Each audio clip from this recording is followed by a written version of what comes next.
ಕರ್ನಾಟಕದಲ್ಲಿ ಈಗ ಹೊಸ ಸರ್ಕಾರ ಬಂದಿದೆ, ಅದರ ಜೊತೆಯಲ್ಲಿ ಹೊಸ ವಿಚಾರಗಳು ಬರ್ತಾ ಇದೆ. ಸದ್ಯಕ್ಕೆ ಟಾಟಾ ಪವರ್ ಎನ್ನುವ ಒಂದು ಬೃಹತ್ ಗುತ್ತಿಗೆದಾರ ಕಂಪನಿ ಒಂದು ಈಗ ಕರ್ನಾಟಕದಲ್ಲಿ ತನ್ನದೇ ಆದ ಒಂದು ಅಸ್ತಿತ್ವವನ್ನು ಹುಡುಕ್ತಾ ಇದೆ. ಆ ವಿಚಾರಕ್ಕೆ ಇವತ್ತು KERCಗೆ ತಮ್ಮ ಒಂದು ಅಹವಾಲನ್ನು ಕೊಡೋದಕ್ಕೆ ಸಂಬಂಧಪಟ್ಟಂಥ ಗ್ರಾಹಕರು, ರೈತರು ಮತ್ತು ಗುತ್ತಿಗೆದಾರರು ಒಂದಿಷ್ಟು ಜನ ಇವತ್ತು ಬಂದಿದ್ದಾರೆ. ಆ ವಿಚಾರಕ್ಕೆ ಮಾತಾಡೋದಕ್ಕೆ ನಮ್ಮ ಜೊತೆಲಿ ಇವಾಗ ರುದ್ರೇಶ್ ಅವರು ಇದ್ದಾರೆ. ಸರ್ ನಮಸ್ಕಾರ. ಏನು ಸಮಸ್ಯೆ ಸರ್? ಏನು ರಿಕ್ವೆಷನ್ ಕೊಟ್ಟಿದ್ದೀರಿ ಇವಾಗ? ಈಗ ಕರ್ನಾಟಕ ರಾಜ್ಯದಲ್ಲಿ ಇದುವರೆಗೂ ಪ್ರೈವೇಟೈಸ್ ಅನ್ನೋದು ಇರಲಿಲ್ಲ. ಅದರಲ್ಲೂ ಏನಾದರೂ ಪ್ರೈವೇಟೈಸ್ ತಂದುಬಿಟ್ರೆ ರೈತರು ಬೀದಿಗೆ ಬರ್ತಾರೆ. ಇವತ್ತು ಈ ಮೂಲಕ ಘನ ಸರ್ಕಾರಕ್ಕೆ ಎಚ್ಚರಿಕೆ ಕೊಡುವಂಥ ಪರಿಸ್ಥಿತಿ ಬಂದಿದೆ. ಮಾನ್ಯ DK ಸಾಹೇಬ್ರೆ, ನಿಮಗೆಲ್ಲ ಗೊತ್ತು ಪವರ್ ಖಾತೆ ಬಗ್ಗೆ. ಹಾಗೆ ಮುಖ್ಯಮಂತ್ರಿಗಳಾಗಿದ್ದೀರಿ. ಕರ್ನಾಟಕದ ಜನತೆ ಎಷ್ಟು ಕಷ್ಟದಲ್ಲಿದ್ದಾರೆ ಅಂತಲೂ ಕೂಡ ಗೊತ್ತು. ಇಲ್ಲಿ ಬೇರೆ ನಾರ್ತ್ ಇಂಡಿಯಾ ಥರ ಅಲ್ಲ, ಇಲ್ಲಿ ಕರ್ನಾಟಕ ನಿಮ್ಮ ಒಂದು ಕನಸು ಏನಿದೆ ಅದು ಈಡೇರಬೇಕಾದ್ರೆ ದಯಮಾಡಿ ಪ್ರೈವೇಟೈಸ್ ಮಾಡಬೇಡಿ. ಇಷ್ಟೇ, ಪ್ರೈವೇಟೈಸಲ್ಲಿ ಮಾಡೋದಿದ್ರೆ ನೀವು ತುಂಬ ಕಷ್ಟ ಅನುಭವಿಸ್ಬೇಕಾಗತ್ತೆ. ಅವನು ಕಪಿಮುಷ್ಟಿನಲ್ಲಿ ನೌಕರರು, ಅಧಿಕಾರಿ ವರ್ಗದವರು ಮತ್ತು ಕರ್ನಾಟಕದ ಏನು ರೈತ ವರ್ಗದವರು ಮತ್ತು ಬಡವರು ಹೈರಾಣ ಆಗ್ತಾರೆ. ಕಾರಣ ಏನು ಅಂದರೆ ಇವತ್ತು ಭಾಗ್ಯಜ್ಯೋತಿ ಇರ್ಬೋದು, ಕುಟ್ರಜ್ಯೋತಿ ಇರ್ಬೋದು, ಮತ್ತು 18% ಇರ್ಬೋದು, ಮತ್ತು ರೈತರಿಗೆ ಪಂಪ್ಸೆಟ್ ನೀರಾವರಿ ಏನು ಫ್ರೀ ಕೊಟ್ಟಿರುವಂಥ ವ್ಯವಸ್ಥೆ ಇರ್ಬೋದು. ಹಾಗೆ ಹಲವಾರು ಒಂದು ಬಡವರಿಗೆ ತನ್ನದೇ ಆದಂಥ ಸವಲತ್ತುಗಳನ್ನ ಸರ್ಕಾರದ ವತಿಯಿಂದ ಕಲ್ಪಿಸಿದ್ದೀರಿ. ಅವೆಲ್ಲ ಸರ್ವನಾಶ ಆಗ್ತದೆ. ಕೆಟ್ಟ ಹೆಸರು ಬರೋದ್ರಲ್ಲಿ ಸಂಶಯನೇ ಇಲ್ಲ ನಿಮ್ಮ ಸರ್ಕಾರಕ್ಕೆ. ದಯಮಾಡಿ ಆ ಕೆಲಸ ಮಾಡಕ್ಕೆ ಹೋಗಬೇಡಿ. ಈಗ ಆಲ್ರೆಡಿ ವಿದ್ಯುತ್ ಗುತ್ತಿಗೆದಾರರು ಕೂಡ OCCC ಅನ್ನೋ ಒಂದು ಪೆಳಂಬೂತದಿಂದ ಬೀದಿಗೆ ಬಂದಿದ್ದಾರೆ. ಗುತ್ತಿಗೆದಾರರು ಬೀದಿಗೆ ಬಂದಿದ್ದಾರೆ, ಜೊತೆಗೆ ಗ್ರಾಹಕರಿಗೂ ತೊಂದರೆ ಆಗಿದೆ. ಗ್ರಾಹಕರು ಇವತ್ತು ಕರೆಂಟ್ ಇಲ್ಲದೆ 11-12 ರೂಪಾಯಿ ಪರ್ ಯೂನಿಟಿಗೆ ಕಟ್ತಾ ಇದ್ದಾರೆ. ಮತ್ತೆ ಕರೆಂಟ್ ಕಂಪ್ನಿಗೂ ಲಾಸ್ ಆಗ್ತಾ ಇದೆ.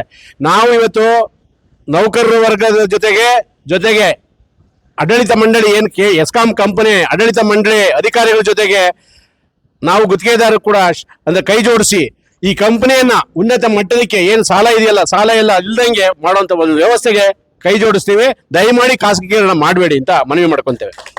ಹಾಗೆ ಇನ್ನೊಂದು ಮನವಿ, ಕರ್ನಾಟಕದ ರಾಜ್ಯದ ಎಲ್ಲಾ ಜಿಲ್ಲಾ ಗ್ರಾಹಕರು ತಮ್ಮ ತಹಸೀಲ್ದಾರ್ ಮುಖಾಂತರ, DCಗಳ ಮುಖಾಂತರ ಹಾಗೂ ಏನು KRCಗೆ ರೆಪ್ರೆಸೆಂಟೇಷನ್ ಕೊಡಿ, ಮಾನ್ಯ ಮುಖ್ಯಮಂತ್ರಿಗಳು ರೆಪ್ರೆಸೆಂಟೇಷನ್ ಕೊಡಿ ಅಂತ ಈ ಮೂಲಕ ಸವಿನಯ ಪ್ರಾರ್ಥನೆ ಮಾಡ್ಕೊಳ್ತೇನೆ.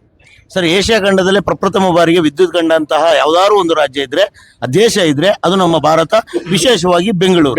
1902ರಲ್ಲಿ ವಿದ್ಯುತ್ ಕಂಡಂತ ಈ ಒಂದು ವಿದ್ಯುತ್ ಕ್ಷೇತ್ರನ ಇವತ್ತು ಖಾಸಗೀಕರಣ ಮಾಡುವಂತ ಪರಿಸ್ಥಿತಿ ಯಾಕೆ ಬಂತು? ಅದನ್ನ ಹುಡುಕ್ತಾ ಹೋದ್ರೆ ಸರ್ಕಾರನೇ ಅದಕ್ಕೆ ಕಾರಣಕರ್ತ.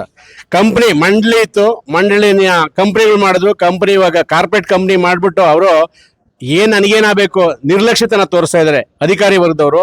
ಮತ್ತೆ ಇವನ್ ನೌಕರ ವರ್ಗದವರು ಕೂಡ ಅದಾಗಬಾರ್ದು. ತನ್ನ ತಾಯಿ ಅಂತ ತಿಳ್ಕೊಬೇಕು. ಏನು ವಿದ್ಯುತ್ ಇಲಾಖೆಯಲ್ಲಿ ಒಳ್ಳೆ ಸಂಬಳ ಕೊಡ್ತಾ ಇದ್ದಾರೆ, ತನ್ನ ತಾಯಿ ಮನೆ ಅಂತ ತಿಳ್ಕೊಬೇಕು. ಅದು ಮಾಡಿದ್ರೆ, ಶ್ರಮವಹಿಸಿ ಮಾಡಿದ್ರೆ ಖಂಡಿತ ಈ ಕಂಪ್ನಿನ ಮೇಲೆ ತರಬಹುದು. ಸಾಲನ 40,000 ಕೋಟಿ ಏನು ದೊಡ್ಡ ವಿಷಯ ಅಲ್ಲ. ಇದನ್ನ ಪ್ರೈವೇಟೈಸ್ ಸರ್ಕಾರ ಮಾಡದೇ ಇದ್ರೆ ನಾವೆಲ್ಲ ಸೇರ್ಕೊಂಡು ಬೆಲೆ ಎತ್ತಬಹುದು ಅಂತ ಈ ಸಂದರ್ಭದಲ್ಲಿ ಹೇಳಕ್ಕೆ ಇಷ್ಟಪಡ್ತೀನಿ. ಒಟ್ಟಾರೆಯಾಗಿ ಅಕಸ್ಮಾತ್ ಆಗಿ ಇವಾಗ ಅಪ್ರೂವಲ್ ಕೊಡ್ತು ಅಂತ ಇಟ್ಕೊಳ್ಳೋಣ, ಸರ್ಕಾರ ಕೊಡ್ತು ಅಥವಾ KERC ಕೊಡ್ತು ಅಂದ್ರೆ ಮುಂದಿನ ನಿಲುವೇನಾಗಿರುತ್ತೆ ಸರ್ ನಿಮ್ದು? ಇಡೀ ರಾಜ್ಯದ ಚಿತ್ರಣನೇ ಬದಲಾಗುತ್ತೆ. ಸರ್ಕಾರ ಹೀನಾಯವಾಗಿ ಮುಂದಿನ ಅಧಿಕಾರ ಕಳ್ಕೊಳ್ಳುತ್ತೆ. ಕಾರಣ ಇಷ್ಟೇ, ಪ್ರೈವೇಟೈಸ್ ಮಾಡಿದ್ರೆ ನೀವೆಲ್ಲ ರೈತರುಗಳು ಏನ್ ಬಿಲ್ ಕಟ್ಟಬೇಕು, ಇವತ್ತು ಫ್ರೀಯಾಗಿ ಯೂಸ್ ಮಾಡ್ತಾ ಇದ್ದೀರಾ. ಒಂದು ಹೂವು ಬೆಳಿತೀರಾ, ಅದಕ್ಕೆ ನಿಗದಿಯಾದ ಬೆಲೆ ಇಲ್ಲ. ಒಂದು ತರಕಾರಿ ಬೆಳಿತೀರಾ, ಅದಕ್ಕೆ ನಿಗದಿ ಬೆಲೆ ಇಲ್ಲ. ಆದ್ರೆ ಇವತ್ತು ಕರೆಂಟ್ ಫ್ರೀ ಇರೋದ್ರಿಂದ ಹೆಂಗ ಮೇಂಟೈನ್ ಆಗ್ತಾ ಇದೆ. ಆದ್ರೆ ಮುಂದಿನ ದಿನಗಳಲ್ಲಿ ಪ್ರತಿಯೊಂದು ಯೂನಿಟ್ಗೂ ಕೌಂಟ್ ಆದಾಗ ಏನ್ ಮಾಡಕ್ಕಾಗತ್ತೆ? ಯಾವುದೇ ಕಾರಣಕ್ಕೂ ಬಿಲ್ ಕಟ್ಟಕ್ಕಾಗಲ್ಲ. ಎಲ್ಲರೂ ಬೀದಿಗೆ ಬರ್ತೀವಿ, ಬೀದಿಗೆ ಬಂದು ದೊಡ್ಡ ಹೋರಾಟ ಮಾಡ್ತೀವಿ. ಸರ್, ಇದಾಗಿತ್ತು ರುದ್ರೇಶ್ ಅವರ ಮಾತುಗಳು. ಅವ್ರು ಹೇಳ್ತಿರೋದು ಒಂದೇ, ಮುಂದಿನ ದಿನಗಳಲ್ಲಿ ಖಾಸಗೀಕರಣ ಆದರೆ ಖಂಡಿತವಾಗ್ಲೂ ಕರ್ನಾಟಕಕ್ಕೆ ಒಂದು ಪೆಡಂಭೂತ ಆಗುತ್ತೆ ಮತ್ತು ರೈತರಿಗೆ, ಬಡ ವರ್ಗದವರಿಗೆ ಹೊರೆ ಆಗುತ್ತೆ ಅನ್ನೋದು ಅವ್ರ ಮಾತಾಗಿದ್ದು. ಧನ್ಯವಾದಗಳು ಸರ್. Thank you.